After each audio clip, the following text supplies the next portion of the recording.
చల్లబడుము, రాజు మిగులు కోపగించెను, అతని కోపము రగులు కొనెను. ఎస్తేరు 1:12. వేకువ మన్న జూన్ 15. కోపము నరకాగ్ని వలె రగులు కొనెను. ఇక్కడ రాజు యొక్క కోపము అతనికి తీవ్రమైన దుఃఖమును కలిగించి చివరికి వివాహ సంబంధము విరిగిపోవుటకు కారణమాయెను. నీవు కోపిష్టివైతే ఆ కోపపు ఆత్మచేత నీ కొరకు నీవే ఒక నరకపు గోతిని త్రవ్వుకొనుచున్నావు. యేసుక్రీస్తు గొర్రెపిల్ల అని పిలువబడుచున్నాడు. గొర్రెపిల్ల దీనత్వము మరియు సాత్వికతకు గుర్తు. అలాగే పరిశుద్ధాత్మ పావురము అని పిలువబడుచున్నాడు.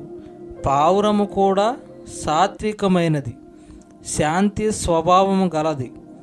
అందువలన పరలోక తండ్రి అయిన దేవుడు కూడా దీనత్వము మరియు సాత్వికతతో నిండి ఉన్నాడు. ఒకసారి దేవుని బిడ్డ అయిన ఒక వ్యక్తి తనను బాధ పెట్టిన వ్యక్తిని గురించి ఆలోచిస్తూ వీధిలో అటూ ఇటూ నడుచుచుండెను. ఎంత ఎక్కువగా ఆలోచించెనో అంత ఎక్కువగా అతని కోపము పెరుగుచుండెను. ఆ జ్ఞాపకమే అతని రక్తమును మరిగించుచుండెను.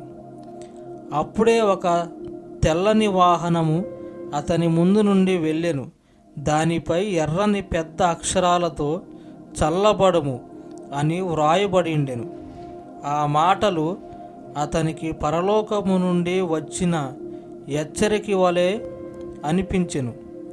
ఆ వాహనము నిజానికి ఐస్ క్రీం సరఫరా వాహనమే అయినను దేవుడు ఆ సందేశము ద్వారా అతనితో మాట్లాడెను. వెంటనే అతడు తన కోపమునకు పశ్చాత్తాపడి మారు మనసు పొందెను. దేవుని కృప వలన ఆ నాశనకరమైన కోపపు ఆత్మ నుండి పూర్తిగా విడుదల పొందెను. నీ సాత్వికము నిన్ను గొప్ప చేసెను. కీర్తన 18:35.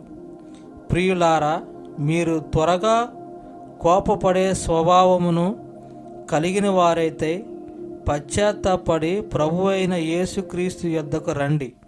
ఆయన మిమ్మును సాత్వికులుగాను దీనమైన ఆత్మ కలిగిన పరిశుద్ధులుగాను మార్చుదురు.